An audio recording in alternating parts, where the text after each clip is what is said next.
দেশে ভোটার সংখ্যা 12,36,83,000-এর বেশি। ইসির খসড়া তালিকা প্রকাশ। 20 জানুয়ারি শুরু হবে হালনাগাদ কার্যক্রম।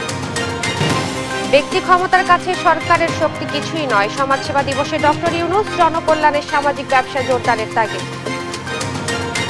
ইসকন নেতা চিন্ময় দাসের জামিন নামঞ্জুর। মিস কেস শুনানিতে তোলা হয়নি আদালতে। অপ্রীতিকর ঘটনা এড়াতে কড়া নিরাপত্তা। নড়াইলে জুলাই অভ্যুত্থানে 9 মামলায় আসামি 3000। বাদীর দাবি সবাই স্বৈরাচারের দোষর, মিথ্যা প্রমাণ হলে ব্যবস্থার ঘোষণা। এবং দক্ষিণ মন্টিনিগ্রোতে বন্দুক হামলায় অন্তত 10 জন নিহত। যুক্তরাষ্ট্রের নিউ অর্লিন্সে হামলাকারী গাড়িতে মিলেছে আইএসের পতাকা।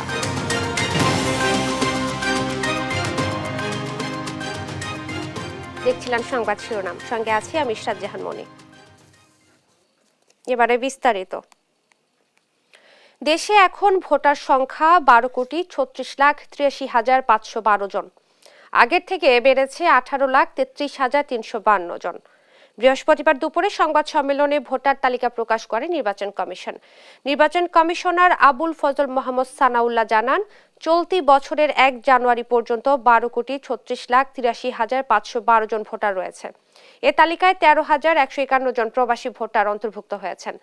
ভোটার তালিকাকে বিতর্কের ঊর্ধ্বে রাখতে 20 জানুয়ারি থেকে বাড়ি বাড়ি গিয়ে ভোটার হালনাগাদ কার্যক্রম শুরু হবে। আর 30 জানুয়ারির মধ্যে দাবি ও আপিল নিষ্পত্তি করবেন কমিশন। সার্বিক যাচাই বাছাই শেষে 2 মার্চ চূড়ান্ত ভোটার তালিকা প্রকাশ করা হবে।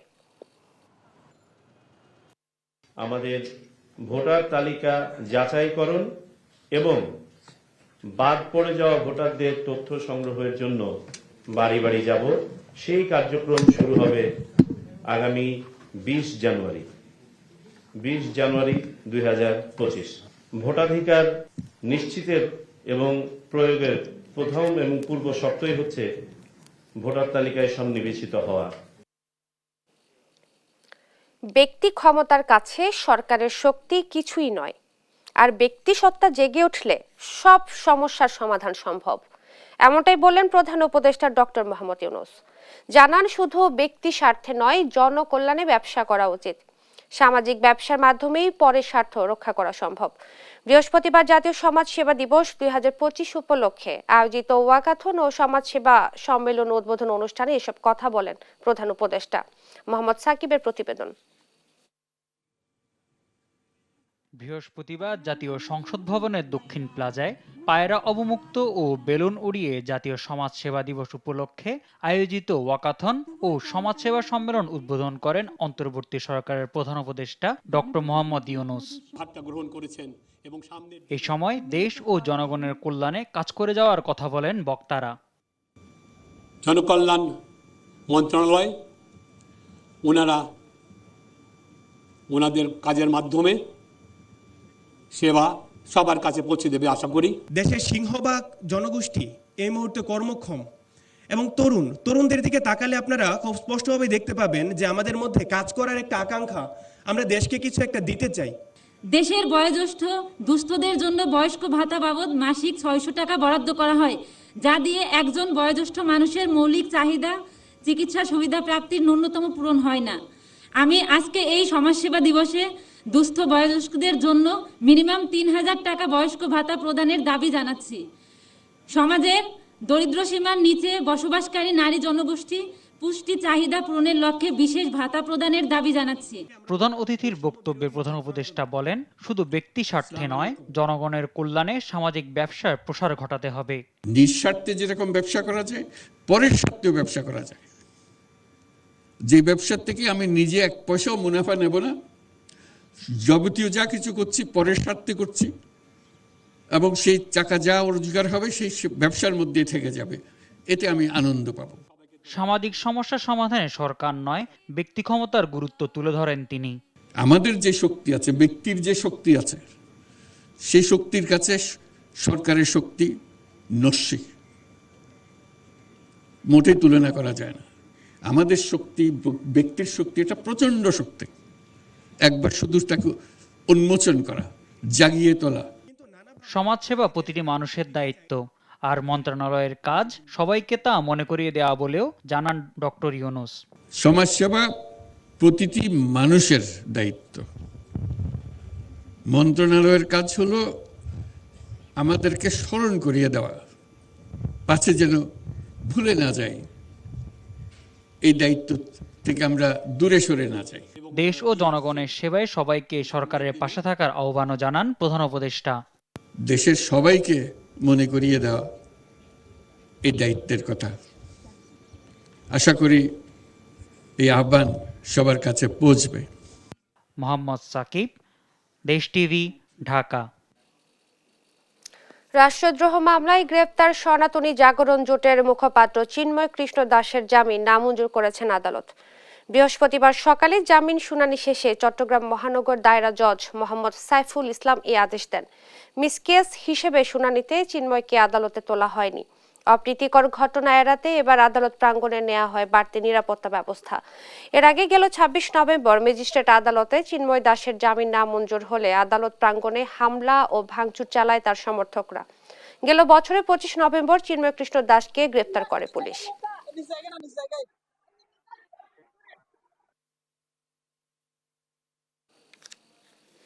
ইসকন নেতা চিন্ময় কৃষ্ণ দাসের জামিন আবেদন নামঞ্জুরের বিষয়ে জানাতে সরাসরি যুক্ত হচ্ছেন সহকর্মী AKM নাজিম।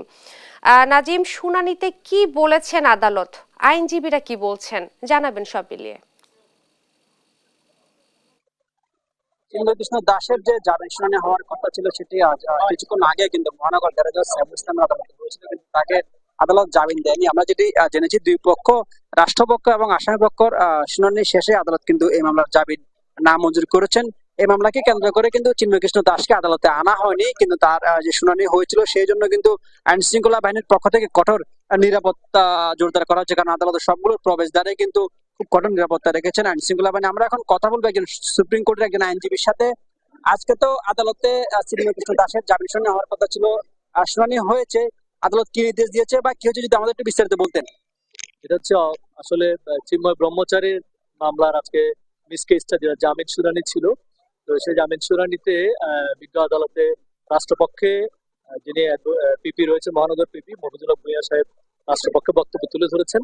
পাশাপাশি যিনি আসামি পক্ষে রয়েছেন চিন্ময় ব্রহ্মচারী, তার পক্ষ থেকে চট্টগ্রামের কোনো আইনজীবী না থাকায় ঢাকা থেকে তার নিয়োজিত অপূর্ব দাস সহ কয়েকজন আইনজীবী এসেছিলেন, 11 জন তারাও শুনানি করেছেন। শুনানিতে আদালত দোনো পক্ষের বক্তব্য শুনেছেন, প্রায় আধা ঘন্টার উপরে শুনানি হয়েছে। যেহেতু এটা রাষ্ট্রদ্রোহ মামলা, এটার সাজাটা যাবজ্জীবন পর্যন্ত হতে পারে এবং মামলাটা আন্ডার ইনভেস্টিগেশন, সে কারণে আদালত দোনো পক্ষের বক্তব্য শুনে তার জামিনটা নামঞ্জুর করেছে। এক্ষেত্রে আমরা দেখেছি আদালত জেলা আইনজীবী সমিতিও ছিলেন, বা বিভিন্ন মাধ্যমে আমরা শুনি যে বিবাদী পক্ষের বা আসামি পক্ষের আইনজীবীদেরকে হেনস্থা করা হয়, যে একটা অভিযোগ বারবার হয়, সেই বিষয়ে একটু বলতেন। না, এই ধরনের কোনো হেনস্থার ঘটনা ঘটেনি। আজকে আইনজীবী সমিতি এবং পুলিশের প্রহরায়, গোয়েন্দা সংস্থা সহ সকলের প্রহরায় সুন্দরভাবে ওনাদেরকে ওনাদের গাড়িতে তুলে ধরা হয়েছে, আমাদের সামনে ওনারা চলে।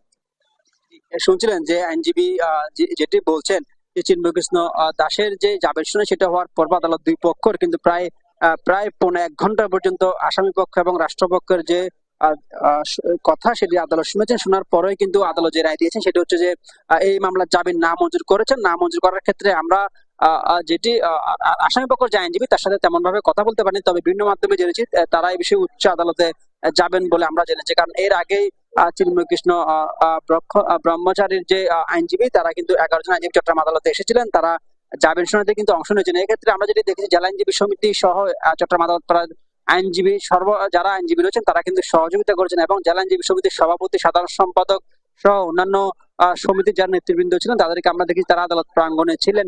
এবং শেষে কিন্তু মামলা শুনানির শেষে আইনজীবী সমিতির সভাপতি তিনি গণমাধ্যমে কথা বলেছেন। তিনি যেটি বলেছেন, দুই পক্ষ শুনানি শেষে কিন্তু আদালত যে রায় দিয়েছেন সেটা হচ্ছে যে জামিন নামঞ্জুর করেছেন। এক্ষেত্রে চিন্ময় দাসের জামিন বিষয়ে কিন্তু পুরো আদালত এলাকায় আইন শৃঙ্খলা বাহিনীর কঠোর নিরাপত্তা ছিল, কারণ আদালত পাড়ার প্রবেশদ্বার যতগুলো মুখে সবগুলো মুখে কিন্তু বন্ধ করে দেওয়া হয়েছে। শুধু দুইটি প্রবেশদ্বারাই কিন্তু আইন শৃঙ্খলা বাহিনী নিরাপত্তা দিয়ে কিন্তু সাধারণ যারা আদালতের বিচারপ্রার্থী তাদেরকে আদালতের প্রবেশের সুযোগ দিয়েছেন। তো চিন্ময় কৃষ্ণ দাসের জামিন শুনানির বিষয় ছিল চট্টগ্রাম থেকে আমার কাছে সর্বশেষ। ধন্যবাদ আপনাকে। ইসকন নেতা চিন্ময় কৃষ্ণ দাসের জামিন নামঞ্জুর করেছে আদালত। এই ব্যাপারে বিস্তারিত জানাচ্ছিলেন সহকর্মী AKM নাজিম। খাগড়াছড়ির আলুটিলায় সিমেন্ট বোঝাই ট্রাক চাপায় এক মোটর সাইকেল চালক নিহত হয়েছে। বৃহস্পতিবার সকালে খাগড়াছড়ি চট্টগ্রাম মহাসড়কের আলুটিলার ২০ নম্বর এলাকায় এই দুর্ঘটনা ঘটে। পুলিশ জানায়, মাটিরাঙ্গাগামী মোটরসাইকেলকে পেছন থেকে চাপা দেয় ট্রাক। এতে ঘটনাস্থলেই চালক ফিরোজের মৃত্যু হয়। আহত হন আরোহী রাকিব কাজী। তাকে সদর হাসপাতালে ভর্তি করা হয়েছে। খাগড়াছড়ি সদর থানার ওসি আব্দুল বাতেন মৃধা জানান, ঘাতক ট্রাক চালককে আটকের চেষ্টা চলছে। এদিকে মাদারীপুরের শিবচরে এক্সপ্রেসওয়েতে নিয়ন্ত্রণ হারিয়ে গোল্ডেন লাইন পরিবহনের একটি বাস উল্টে খাদে পড়ে গেছে। এতে কমপক্ষে ২০ যাত্রী আহত হয়। বৃহস্পতিবার সকালে মুন্সির বাজার এলাকার সড়কের ঢাকাগামী লেনে এই দুর্ঘটনা ঘটে। টিম আছে এখানে?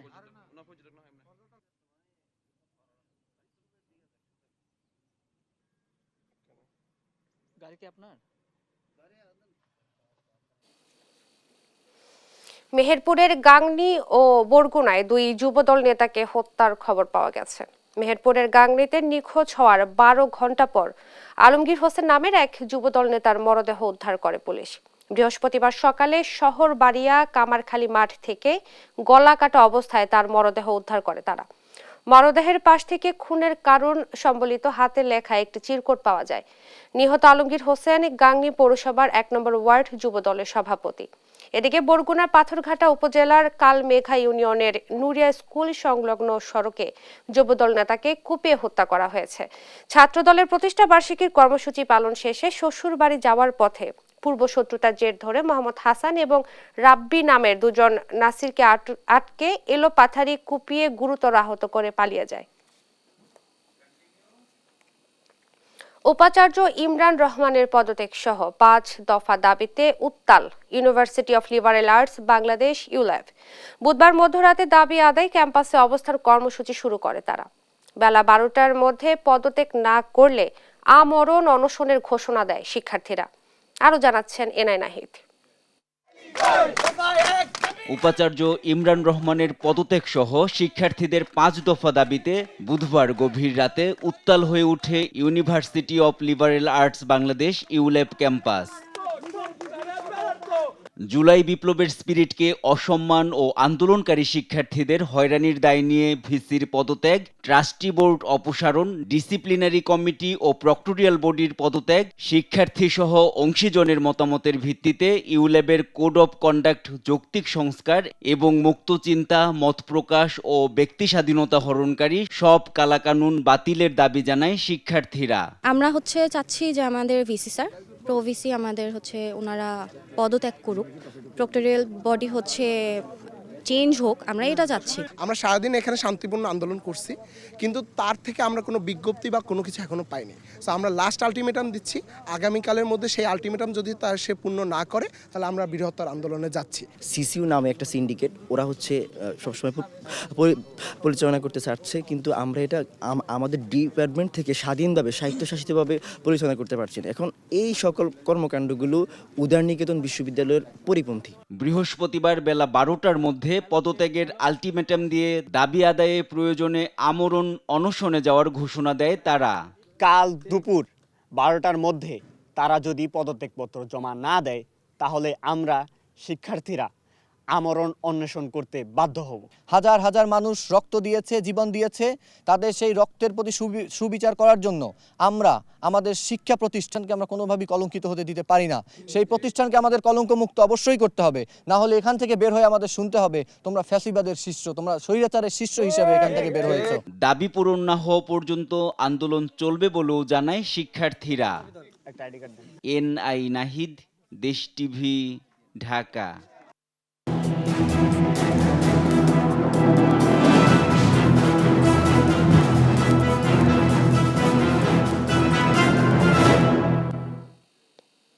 গেল ৪ আগস্ট বৈষম্য বিরোধী ছাত্র আন্দোলনকারীদের সঙ্গে আওয়ামী লীগ নেতাকর্মীদের সংঘর্ষ হয়। এই ঘটনায় মাশরাফি বিন মর্তুজা, তার পিতা গোলাম মর্তুজা স্বপন সহ জেলা আওয়ামী লীগের শীর্ষস্থানীয় নেতাদের বিরুদ্ধে মামলা হয়। আসামির তালিকায় আছে বিএনপি নেতাকর্মী, কৃষক, ছাত্র, সরকারি চাকুরিজীবী, এমনকি সাংবাদিকদের নামও। নড়াইল থেকে সহকর্মী শরীফুল ইসলামের পাঠানো তথ্যচিত্রের ডেস্ক রিপোর্ট। গেল 4 আগস্ট নড়াইলের বিভিন্ন স্থানে বৈষম্য বিরোধী ছাত্র আন্দোলনকারীদের সঙ্গে সংঘর্ষ হয় পুলিশ, আওয়ামী লীগ ও অঙ্গ সংগঠনের নেতাকর্মীদের। আওয়ামী লীগ সরকারের পতনের পর এই ঘটনায় 4 থানায় নাশকতার মামলা হয় 9টি। এসব মামলায় আসামি করা হয় প্রায় 3000 জনকে, যার মধ্যে আছে কৃষক, ছাত্র, শিক্ষক, ব্যবসায়ী ও সাংবাদিক সহ বিএনপির নেতাকর্মীদের নামও। উদ্দেশ্যমূলকভাবে আসামি করা হয়েছে দাবি করে ভুক্তভোগীরা চাইলেন সুষ্ঠু তদন্ত। ওই 4 আগস্টে ভগৎ চেম্বির চৌরাস্তায় আমি উপস্থিত ছিলাম না, আক্রমণমূলকভাবে আমার নামে এই মামলাটা দেয়। আমি এই মামলা থেকে আমার নাম প্রত্যাহারের দাবি জানাই। আমার নামে একই মামলায় দুই জায়গায় নাম দিয়ে আমাকে আসামি করে হয়রানি করছে, যা আমার জীবনে খুবই আমি কষ্টময় সময় পার করছি এই মামলার কারণে। আরেক আসামি সাংবাদিক মির্জা মাহমুদের দাবি তিনি নিজেও জানেন না তার অপরাধ কি। আমি সাংবাদিকতা কাজের জন্য, পেশাগত দায়িত্ব পালনের জন্য আমি গতবার ওখানে গিয়েছিলাম। ওখান থেকে যাওয়ার পরে আমি যে কিভাবে এই মামলায় আমাকে জড়ানো হলো আমি নিজেও বুঝতে পারতেছি না। এদিকে মামলার বাদী বহিষ্কৃত শ্রমিক দলের নেতা ঝনুর দাবি আসামিরা সবাই আওয়ামী লীগের দোসর। এবং আমি বলেছি আমার আব্বা হলে আমি ছাড়বো না যদি আওয়ামী লীগের লোক হয়, যদি কোনো নিরীহ লোক হয় ঠিক আছে আপনারা সবাই আমার সাথে চলেন, আমিও যাচ্ছি, তাদের ধরবে না বা সার্টিফিকেটের নাম্বার দেবে সেগুলো আমি আপনাকে সহযোগিতা যত প্রকার আছে আমি করবো। কিন্তু কোনো আওয়ামী লীগের লোক যারা অকাম করে বেড়াচ্ছে এরা হলে আমি ছাড়বো, আর এদের প্রত্যেকের ভিডিও ফুটেজ ছাড়া হচ্ছে, অর্থাৎ আমি এদের ছাড়তে আছি। বিএনপির নেতারা বলছেন মিথ্যা মামলা দিয়ে যেন কাউকে হয়রানি না করা হয় সে ব্যাপারে সজাগ তারা। সুনির্দিষ্ট অভিযোগ পেলে নেওয়া হবে সাংগঠনিক ব্যবস্থা। কোনো ধরনের হয়রানিমূলক কোনো মামলা হয়ে থাকে, মামলায় যদি কেউ আসামি হয়ে থাকে, সেই বিষয়ে আমরা যদি সুনির্দিষ্ট কোনো অভিযোগ পেয়ে থাকি সেটা আইনগতভাবে দেখে আমরা তাদেরকে হয়রানি যাতে না হয় সেই ব্যবস্থা করব। তবে এ নিয়ে কথা বলতে রাজি হননি লোহাগড়া থানার ভারপ্রাপ্ত কর্মকর্তা আশিকুর রহমান ও পুলিশ সুপার কাজী এহসানুল কবির। নিউজ ডেস্ক, দেশ টিভি। শীতে কাঁপছে সারা দেশ। নতুন বছরের শুরুর দিন থেকেই বেড়েছে শীতের তীব্রতা, এতে জনজীবনে নেমেছে স্থবিরতা। বিভিন্ন জেলায় কুয়াশার সঙ্গে বইছে হিমেল হাওয়া। দুদিন ধরে কুড়িগ্রাম, পঞ্চগড় সহ অনেক জেলায় মিলছে না সূর্যের দেখা। কনকনে ঠান্ডায় কষ্টে পড়েছেন হতদরিদ্র, ছিন্নমূল ও স্বল্প আয়ের মানুষ।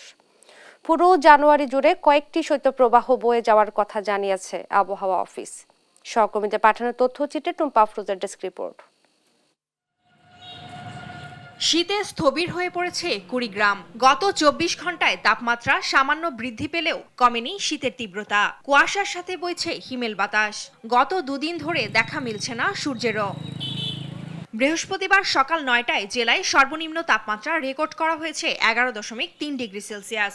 কনকনে ঠান্ডায় শীত কষ্টে পড়েছেন হতদরিদ্র, ছিন্নমূল ও স্বল্প আয়ের শ্রমজীবী মানুষ। জরুরি প্রয়োজন ছাড়া ঘর থেকে বাইরে বের হচ্ছে না কেউ। খুব ঠান্ডা, যাত্রাপথে গাড়ি ধরিয়েছিলাম তো আর ঠান্ডাতে থাকা যায় না। এখন গাড়ি চলা তো কষ্ট, সেই কষ্ট না চলে কি করি, আমরা ভাত দেওয়া খাবি তো মাংস তো ভাত দেওয়া খাবি।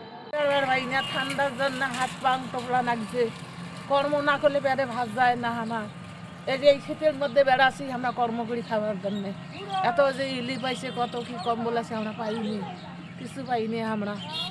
শীতের জন্য ঘরতেই বেড়া না যায়, মানুষের বাদ কর্ম করি খাই, একটা কম্বল টম্বল পাই নাই, কেন করি চলি, অভাব বেশি, চলার মতন আমার পথ নাই।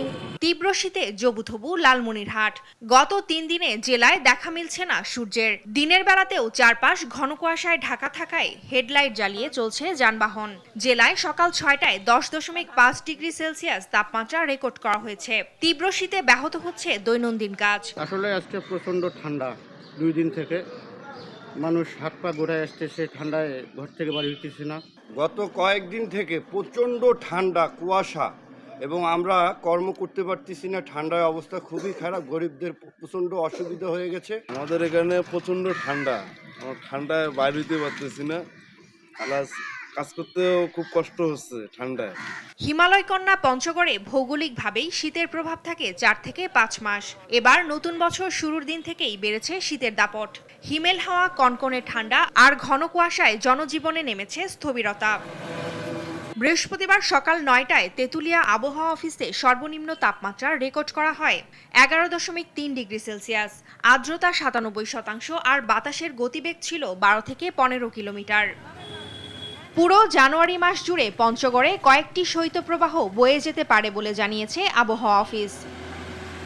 টুম্পা আফরোজ, নিউজ ডেস্ক, দেশ টিভি। ভোলার বোরহান উদ্দিনে 1 মাসেও খোলেনি শিশু ইশরাক হত্যাকাণ্ডের জট।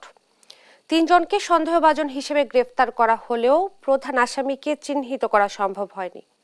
নিহতের পরিবারের অভিযোগ, প্রতিবেশী বশির শিশু ইশরাককে হত্যা করেছে।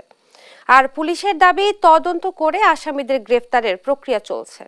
এদিকে খুনিকে দ্রুত গ্রেফতার এবং দৃষ্টান্তমূলক শাস্তির দাবিতে মানববন্ধন করেছে স্বজন ও এলাকাবাসী। সহকর্মী ছোটন শাহর পাঠানো তথ্য ছবিতে টুম্পা আফরোজের রিপোর্ট। ছোট ফুটফুটে শিশু ইশরাক দীর্ঘ 17 বছরে সংসার জীবনে প্রবাসী শেখ ফরিদ ও ইয়ানুর বেগমের ঘর আলোকিত করে জন্ম নেয় ইশরাক। সারাদিন সবার আদর আর ছোটাছুটিতে দিন কাটত তার। কিন্তু কে জানতো মাত্র 4 বছর বয়সেই নৃশংস হত্যার শিকার হতে হবে। একমাত্র সন্তানের ছবি বুকে জড়িয়ে কাঁদছিলেন মা ইয়ানুর বেগম। সুষ্ঠু তদন্তের মাধ্যমে দ্রুত ছেলে হত্যার বিচার চান তিনি। চিকিৎসা করার পরে আমার ছেলে হঠাৎ করে সকালবেলা আমার ছেলের পাই না, বিচিতে এক পর্যায়ে না কইতাছে ইসুরে লয়ে গেছে, একজনে দৌড়ে যে ওরা পাইছে। তারপর আমরা হসপিটালে লয়ে গেছি ওরা কয় বাচ্চা আছে, আমিও দেখছি বুড়বুড়ি আমার বাবার কয় বাচ্চা আছে। ভোলার বোরহানউদ্দিন উপজেলার কুতুবা ইউনিয়নে সংগঠিত এ হত্যাকাণ্ডে পুরো এলাকায় ব্যাপক চাঞ্চল্যের সৃষ্টি হয়। মাঠে নামে পুলিশ, তবে হত্যার রহস্য উদ্ঘাটন হয়নি এখনো। 1 মাসেও প্রকৃত আসামিকে গ্রেপ্তার করতে পারেনি পুলিশ। জমিজমার বিরোধের জেরে স্থানীয় বশির তাকে নৃশংসভাবে হত্যা করেছে বলে অভিযোগ নিহত শিশুর পরিবার ও এলাকাবাসীর। আমার ভাইয়ের সাথে আসতাম, খেলতাম, তারপরে বেড়াইতাম, এখন আমি কার সাথে খেলবো? আমরা ইশাকের মারিয়া লাইছে, আমরা কেন লাগে খেলাধুলা করুম, কেন লাগে আশফুর্তি করুম, আমাকে তো আশফুর্তি নাই। ওই যে এই জায়গা জমিনের লগে ইশাকের এই ধ্বংস করিয়া দিছে, আর গলায় ফাঁসি আমরা চাই। যে বশির ঘং এটার সাথে জড়িত, তাকে তদন্ত সাপেক্ষে আইনের সর্বোচ্চ শাস্তি নিশ্চিত করা। এদিকে এ হত্যার ঘটনায় জড়িত আসামিদের গ্রেপ্তার এবং তদন্ত কার্যক্রম গতিশীল করতে মানববন্ধন করেছেন এলাকাবাসী ও স্বজনরা। তবে এখনো তদন্তের দোহাই দিয়ে যাচ্ছে পুলিশ। আশা করি আমরা অতি শীঘ্রই এটার একটা ভালো ফলাফল আপনাদেরকে দিতে পারব। তবে এই ঘটনার সাথে কে জড়িত না, এই ব্যাপারে যেহেতু তদন্তাধীন বিষয়, এটা এখনো আমরা সুস্পষ্টভাবে বলতে পারবো না। গেল 21 নভেম্বর নিজ বাড়ি থেকে নিখোঁজ হওয়ার 2 ঘন্টা পর বাড়ির পাশের কলাবাগান থেকে শিশু ইশরাকের মরদেহ উদ্ধার করা হয়। এ ঘটনায় নিহতের পরিবার বোরহানউদ্দিন থানায় একটি হত্যা মামলা করেছে। নিউজ ডেস্ক, দেশ টিভি। ডাক্তার সহ প্রয়োজনীয় জনবল সংকটে খুঁড়িয়ে চলছে মানিকগঞ্জের 250 শয্যা বিশিষ্ট সদর হাসপাতাল। এতে সেবা বঞ্চিত হচ্ছেন রোগীরা। কোটি কোটি টাকার যন্ত্রপাতি থাকলেও জনবলের অভাবে তা ব্যবহার হচ্ছে না। তবে এসব সংকট নিরসনে দ্রুত ব্যবস্থা নেয়ার আশ্বাস দিয়েছে কর্তৃপক্ষ। সহকর্মী আব্দুল আলিমের পাঠানো তথ্যচিত্রে অঙ্কন চৌধুরীর রিপোর্ট। মানিকগঞ্জ সদর হাসপাতালটি 100 শয্যা থেকে 250 শয্যায় উন্নীত হয় 2017 সালে, কিন্তু 7 বছরেও প্রয়োজনীয় জনবল নিয়োগ হয়নি। সাবেক স্বাস্থ্যমন্ত্রী জাহিদ মালিকের এলাকা হলেও সেবার মান বাড়াতে উদ্যোগ নেয়নি তিনি। হাসপাতালে নার্স নিয়োগ হলেও চিকিৎসা সহ অন্যান্য জনবল বাড়ানো হয়নি। 20 জন কনসালটেন্টের জায়গায় রয়েছে 11 জন, মেডিকেল অফিসার 16 জনের জায়গায় রয়েছে 13 জন, অফিস স্টাফ 67 জনের জায়গায় রয়েছে 38 জন, যার কারণে হাসপাতালটিতে কাঙ্ক্ষিত সেবা পাচ্ছে না রোগীরা। বাধ্য হয়ে যেতে হচ্ছে বেসরকারি ক্লিনিকে। রোগী এলো বেশি, ডাক্তার হচ্ছে কম, একজন এলো সবাই এলে খুব কষ্টে আছে। কোটি কোটি টাকার চিকিৎসা সরঞ্জাম থাকলেও টেকনিশিয়ানের অভাবে তা কাজে আসছে না। আইসিইউ, গ্যাস ও আইসোলেশন ইউনিটেও সমস্যা রয়েছে। যদিও 2টি বড় ভবন রয়েছে, তবে একটিতেও নেই জেনারেটর সুবিধা। একটি মাত্র বিদ্যুৎ লাইন থাকায় তা নষ্ট হলে হাসপাতালে অন্ধকার নেমে আসে। অনেক সময় লাগে, দাঁড়াই থাকতে হয়, অনেক ডাক্তারের সময় মতো পাওয়া যায় না, দেরি হয়, লাইনে উঠে তারপর দাঁড়াই আসছি, এখন আগায় না। টিকিট কাটলাম, ডাক্তার পাবো কিনা, আমরা এই সমস্যায় আছি। নানা সংকটে চিকিৎসা সেবা প্রদানে ব্যাহত হওয়ার কথা স্বীকার করেছেন হাসপাতালের এই চিকিৎসক এবং বিভিন্ন স্টাফদের যে ক্ষমতা তার চেয়ে বেশি পরিমাণ কাজ করতে যে আমরা হিমশিম হচ্ছি, রোগীদের স্যাটিসফাইড করা এটা অনেক সময় কষ্টকর হয়ে যাচ্ছে। আর জনবল সংকট নিরসনে ঊর্ধ্বতন কর্তৃপক্ষকে অবহিত করার কথা জানান হাসপাতাল কর্তৃপক্ষ। 250 শয্যা অনুমোদিত হলেও জনবল অনুমোদিত হয়নি। আমি ইতিমধ্যেই মন্ত্রণালয়কে জানিয়েছি, মন্ত্রণালয় ব্যাপারে পদক্ষেপ নিয়েছে। রোগীদের জন্য প্রয়োজনীয় সেবা নিশ্চিত করতে দ্রুত জনবল সংকট নিরসন দেখতে চান রোগী ও এলাকাবাসী। নিউজ ডেস্ক, দেশ টিভি। ভাঙন রোধে কুষ্টিয়ার পদ্মা নদীতে বাঁধ নির্মাণে মানহীন উপকরণের ব্যবহার, ধীর গতি, সময় মতো কাজ শুরু না করা সহ নানা অনিয়মের অভিযোগ উঠেছে পানি উন্নয়ন বোর্ডের বিরুদ্ধে। ফলে জলে যাওয়ার শঙ্কা দেখা দিয়েছে এই প্রকল্পে বরাদ্দের 1472 কোটি টাকা, যা নিয়ে ক্ষুব্ধ স্থানীয়রা। ইরফান রানার ক্যামেরায় কুষ্টিয়া থেকে নাহিদ হাসান তিতাসের রিপোর্ট। পদ্মা নদীর ভাঙন রোধে 2023 সালে 1472 কোটি টাকা ব্যয়ে 33টি প্যাকেজে কুষ্টিয়ার মিরপুর উপজেলার তালবাড়িয়া ও কুমারখালী উপজেলার শিলাইদহ এলাকায় বাঁধ নির্মাণ প্রকল্পের কাজ শুরু করে পানি উন্নয়ন বোর্ড, যে কাজ শেষ হওয়ার কথা রয়েছে 2026 সালে। তবে 1 বছর পার হয়ে গেলেও 33টির মধ্যে 15টি প্যাকেজের কাজ এখনও শুরুই করতে পারেনি পানি উন্নয়ন বোর্ড।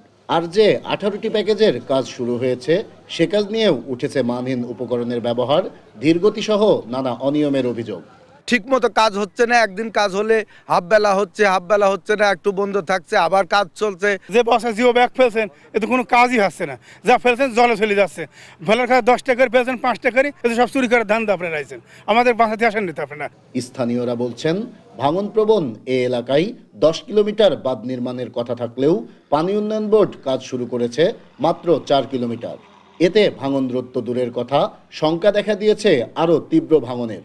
ফলে এ প্রকল্পে সরকারের বরাদ্দের 1472 কোটি টাকাই জলে যাওয়ার আশঙ্কা করছেন স্থানীয়রা। 6 কিলোমিটারই আমার ফাঁকা থাকছে, তো নদী ওই 6 কিলোমিটার তো আগে ভাঙবেই, তখন তো এই 3 কিলোমিটার ভাঙতে নদীর কোনো সমস্যা হবে না। যেখানে টাকা বরাদ্দ হয়ে গেছে সেই 9 কিলোমিটার বাদতে আমার সমস্যাটা কোথায়? 25 টাকা ফিটের বালু দেওয়ার কথা, আর দেশে 12 টাকা ফিটের বালু, এখন দেখার লোক নাই। আবাদি জমিতে বলতে শেষ, এখন এই বাড়িটুকু আমরা মাথা লোকাতে থাকবো, এই থাকার আমার সে পরিবেশও থাকছে না। তবে অনিয়মের সব অভিযোগ অস্বীকার করে পানি উন্নয়ন বোর্ডের কর্মকর্তারা বলছেন, ঊর্ধ্বতন কর্মকর্তাদের সিদ্ধান্ত পেলেই শুরু না হওয়া বাকি কাজও শুরু করবেন তারা। আমরা ইতিমধ্যে ঊর্ধ্বতন কর্তৃপক্ষের সাথে আলাপ করছি জরুরি ভিত্তিতে এইগুলো বিষয়ে পদক্ষেপ গ্রহণ করার জন্য, এবং তারা আশ্বস্ত করছে জরুরি ভিত্তিতে হয়তো এই কাজ শুরু হবে। শুরু হলে মানুষের যে দাবি বা আকাঙ্ক্ষা সেটা হয়তো পূরণ করা সম্ভব হবে। নানা অনিয়ম আর ঠিকাদারদের কার্যাদেশ না দিতে পারাই পদ্মা নদীর বাঁধ নির্মাণ প্রকল্পের কাজ সময় মতো শেষ হওয়া নিয়ে দেখা দিয়েছে অনিশ্চয়তা। নাহিদ হাসান তিতাস, দেশ টিভি, কুষ্টিয়া। দেখছেন সংবাদ দুপুর।